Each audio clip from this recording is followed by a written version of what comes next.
Cozy Couch Potatoes. Welcome back, my Cozy Couch Potatoes. It is time for Chapter 9. But let's recap Chapter 8 first. We talked about Doon. He was exploring the tunnels after he would get his work done. He got called Bug Boy, accidentally killed this new bug that he found, and he felt really bad. He found a tunnel that had a door and was roped off saying caved in, but it was not caved in. Then he went to the library to try and find a way to make a movable light without electricity, because he doesn't know how electricity works. But he found a book about old words that no one really knows anymore. He thinks is unuseful. We know better. And then Lina came into the library. And that's where it cut off on us. So, let's get into Chapter 9. I am still in my special new spot. So, let's grab a book. Grab a pal, Grogu. And let's read.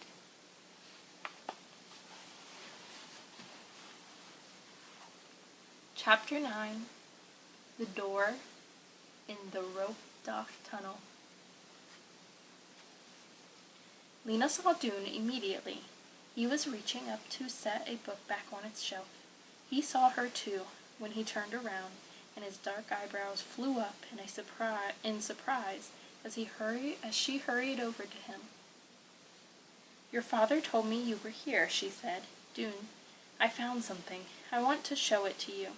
"To me? Why?" "I think it's important. It has to do with the pipeworks. Will you come to my house and see it?" "Now?" Doon asked. Lina nodded. Doon grabbed his old brown jacket and followed Lina out of the library and across the city of Quilliam Square.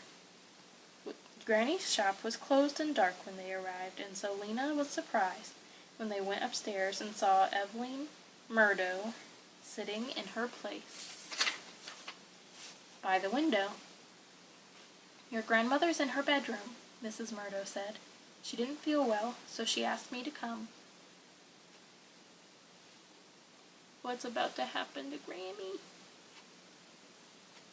Poppy was sitting on the floor, banging a spoon on the leg of a chair.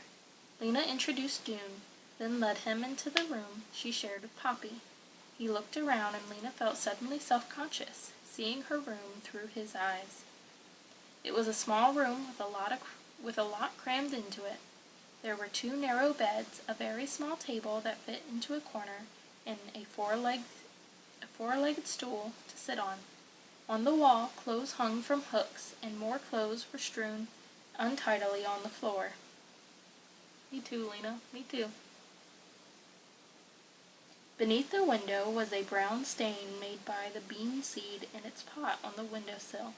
Lina had been watering it every night because she promised Clary she would, but it was still nothing but dirt, flat and unpromising.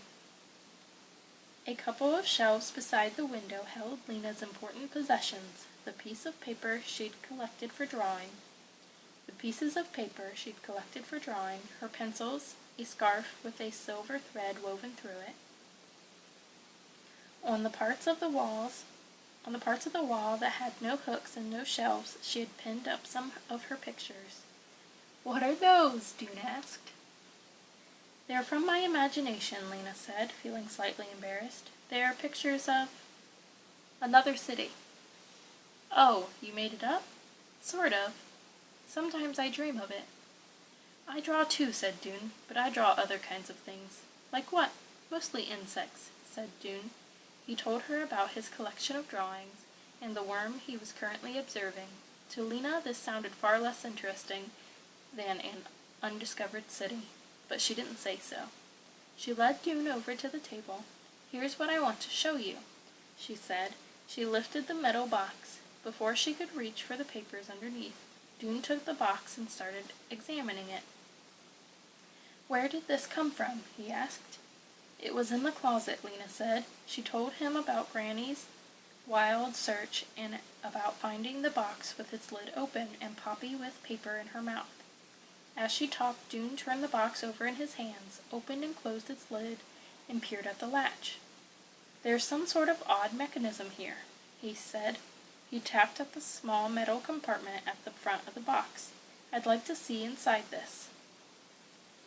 "Here's what was in the box," said Lina, lifting the covering paper from her patchwork of scraps. "At least it's what's left of what was in there." Doon bent over, his hands on either side of the paper. Lina said, "It's called Instructions for Egriston, or maybe Egrisman. Someone's name. Anyway. Anyhow. Maybe a mayor or a guard. I just call it the instructions. I told the mayor about it. I thought maybe it was important. I wrote him a note, but he hasn't answered. I don't think he's interested." Doon said nothing. "You don't have to hold your breath," said Lina. "I glued the pieces down. Look," she said, pointing. "This word must be pipeworks, and this one river. And look at this one, door." Doon didn't answer. His hair had fallen forward, so Lina couldn't see the expression on his face. "I thought at first," Lina went on, "that it must be instructions for how to do something, how to fix the electricity maybe. But then I thought, what if it's instructions for going to another place?" Doon said nothing, so Lina went on. I mean someplace that isn't here, like another city. I think these instructions say go down into the pipeworks and look for a door." Doon brushed the hair back from his face, but he didn't straighten up. He gazed at the broken words and frowned. "Edge," he murmured. "Small steel pan. What would that mean?" "A frying pan?" said Lina. "But I don't know why there'd be a frying pan in the pipeworks." But Doon didn't answer. He seemed to be talking to himself. He kept reading, moving a finger along the lines of words. "Open," he whispered. "Follow." Finally he turned to look at Lina. "I think you're right," he said. "I think this is important." "Oh, I was sure you'd think so," Lina cried. She was so relieved that her words poured out in a rush. "Because you take things seriously. You told the truth to the mayor on assignment day. I didn't want to believe it, but then came the long blackout, and I knew things were as bad as you said." She stopped, breathless. She pointed to a word on the document. "This door," she said. "It has to be a door that leads out of Ember." "I don't know," said Doon. "Maybe. Or a door that leads to something important, even if it isn't that. But it must be that. What else could be important enough to lock up in a fancy box?" "Well, I suppose it could be a storage room with some special tools in it or something." A look of surprise came over his face. "Actually, I saw a door where I didn't expect to see one, out in Tunnel 351. It was locked. I thought it was an old supply closet. I wonder if that could be it." "It must be!" cried Lina, her heart sped up. "It wasn't anywhere near the river," Doon said doubtfully. "That doesn't matter," Lina said. "The river goes through the pipeworks, that's all. It's probably something like go down by the river, then go this way, then that way." "Maybe," said Doon. "It must be!" Lina cried. "I know it is. It's the door that leads out of Ember.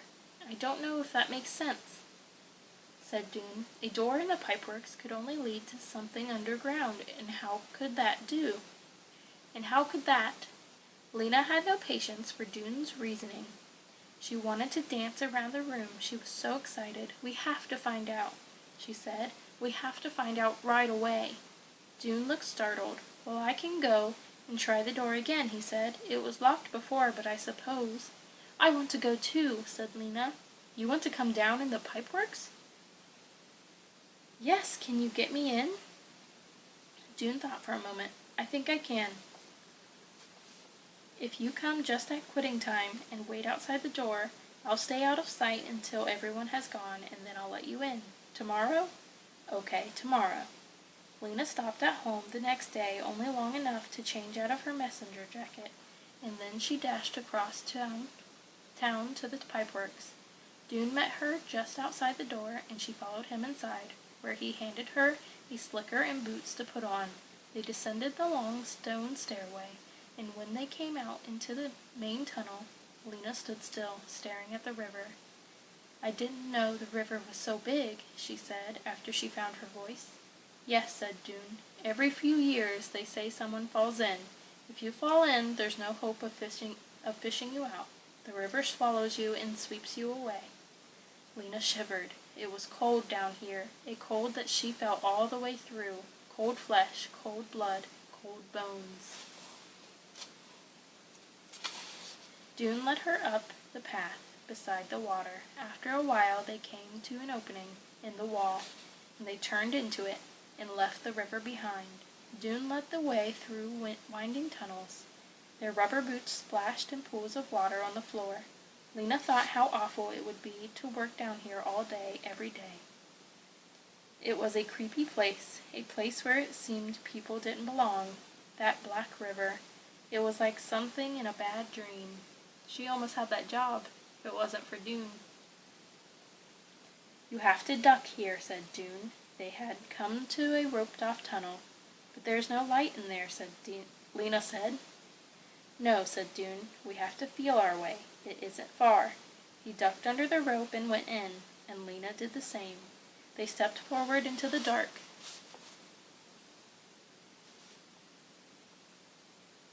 Lina kept a hand against the damp wall and placed her feet carefully.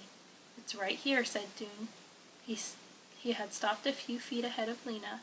She came up behind him. "Put your hands out," he said. "You'll feel it." Lina felt a smooth, hard surface. There was a round metal knob, and below the knob a keyhole. It seemed an ordinary door, not at all like the entrance to a new world.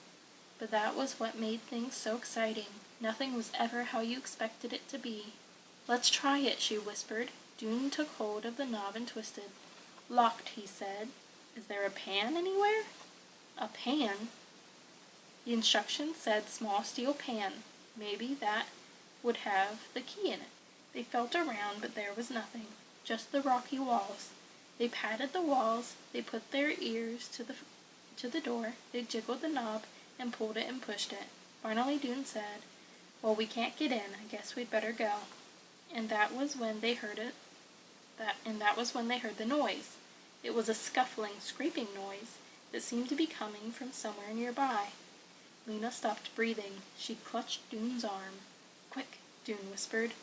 He made his way back toward the lighted tunnel, with Lina following. They ducked under the rope and rounded a turn, then stopped, stood still, and listened. A harsh scraping sound, a thud, a pause, and then the sound of an impact.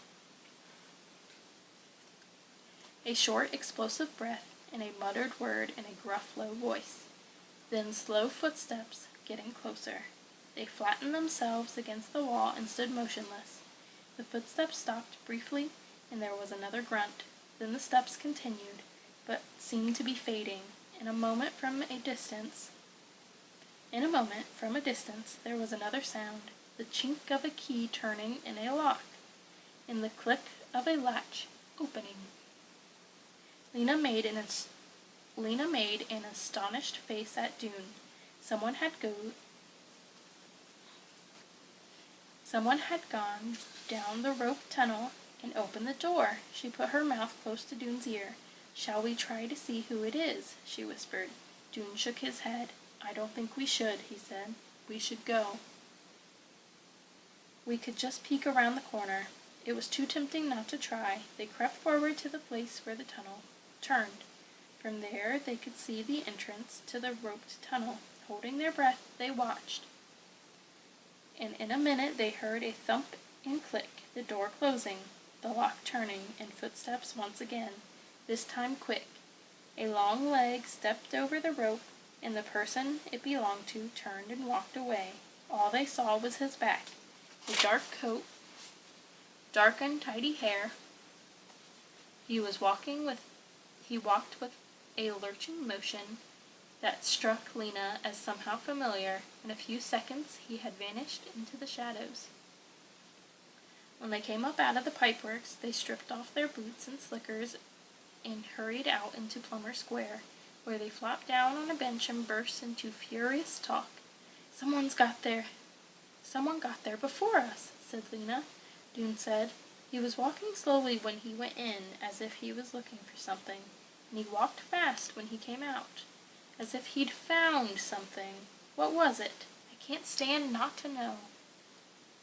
Doon jumped up. He paced back and forth in front of the bench. But how did he get the key? He asked. Did he find instructions like the ones you found? And how did he get into the pipeworks? I don't think he works there. There's something familiar about the way he walks, said Lina, but I don't know why. Well, anyhow, he opened that door and we can't, said Doon. If it does go somewhere, if it does lead out of Ember, he'll be telling the whole city pretty soon. He'll be a hero. Doon sat down again. If he's found the way out, we'll be glad, of course, he said glumly. It doesn't matter who finds it as long as it helps the city. That's right, Lina said. It's just that I thought we were going to find it, said Doon. Yes, Lina said, thinking how grand it would have been to stand before all of Ember, announcing their discovery. They sat without talking for a while, lost in their own thoughts. A man pulling a cart full of wood scraps went by. A woman leaned from a lighted window on Gappery Street and called out to some boys playing in the square below. A couple of guards in their red and brown uniforms ambled across the square, laughing. The town clock rang out 6 deep booms that Lina could feel like shudders beneath her ribs. Doon said, I guess what we do now is wait to see if there's an announcement. I guess so, said Lina. Maybe that door is nothing special after all, said Doon. Maybe it's just an old, unused supply closet.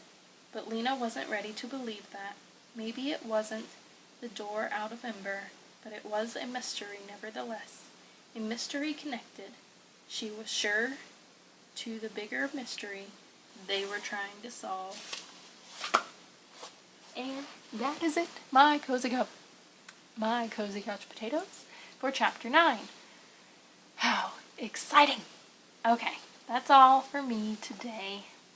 Chapter 10, I don't even want to say the